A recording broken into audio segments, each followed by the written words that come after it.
The new fuel straight die grinder had enough power to get the job done on everything that we do around here. M12 fuel straight die grinder definitely had more power than my pneumatic. At low RPMs, high RPMs, had a lot of power. The cutting capability was really nice. Speed never differed, tool never bound up on me.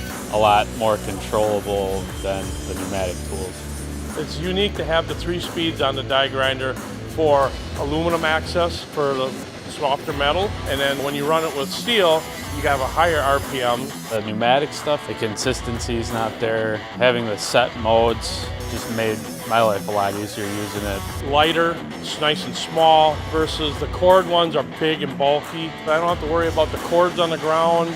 It eliminates having an air hose. You just put the tool up there and start working. With the new fuel straight die grinder, I can get the job done efficiently and better. It's cordless. There's no noise hardly at all. I would definitely replace my pneumatics with the M12 fuel straight die grinder. Milwaukee has definitely stepped up their game.